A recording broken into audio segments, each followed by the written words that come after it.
Hello guys, நம்ம இப்போ அறுபடை கோயிலுக்கு போனது உங்களுக்கு தெரியும். அதில் ஒரு மிஸ்ஸிங்கான ரீகேப் வீடியோ. ஸோ இப்போ அறுபடை வீடில் முதல் படை வீடு நம்ம போனது நம்ம போடல. ஸோ ஆக்சுவலாக அது இப்போ அப்லோட் பண்ணலான்னு சொல்லிட்டு ஒரு ஐடியா. ஸோ நம்ம இப்போ கோயில் காட்டி வச்சு நம்ம இப்போ கோயிலுக்குள்ளே போகலாம் அப்படின்னு சொல்லிட்டு சுற்றி காட்டிட்டு இருக்கிறேன். பக்தர்களாக சேர்ந்து நம்மளும் கோயிலுக்குள்ளே போக போகிறோம்.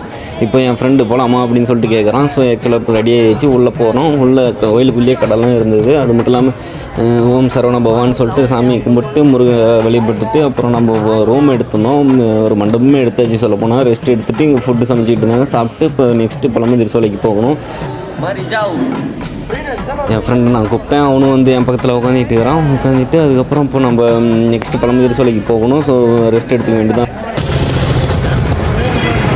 ஹாய் காய்ஸ், இப்போ பஸ்ஸுக்கு போயிட்டு இருக்கிறோம். அடுத்தது பழமுதிர் சுவாமியை தரிசிக்க போயிட்டு இருக்கிறோம். நானும் பேசிக்கிட்டே தான் வரேன். லைக்கு விட மாட்டேங்குது, கமாண்டு விட மாட்டேங்குது, எதுவுமே விட மாட்டேங்குது. ஸோ கேட்டுச்சா உங்களுக்கு? என் ஃப்ரெண்டு சொன்ன மாதிரி எல்லாம் சப்ஸ்கிரைப் பண்ணிக்கோங்க, லைக் பண்ணிக்கோங்க, ஷேர் பண்ணிக்கோங்க. எவ்வளோ பெரிய பொம்மை தூக்கிட்டு நின்றுக்கிறான் பார்த்தீங்களா எங்கள் ஆள். இப்போது வாங்கி எங்கள் அக்கா பொண்ணுக்கு வாங்கி வச்சுக்கிறான். இப்போ நாங்கள் அப்படியே பஸ்ஸுக்குள்ளே செந்தூர் பஸ் தான் நாங்கள் புக் பண்ணியிருந்தோம். இப்போ பஸ்ஸுலேருந்து நம்ம இப்போது நெக்ஸ்ட்டு ப்ளேஸுக்கு போக போகிறோம். என் கூட கன்வியூஸ் ஆகிவாங்க. சப்ஸ்கிரைப் பண்ணிக்கோங்க கைஸ், லைக் பண்ணுங்கள். Love you guys, love you all.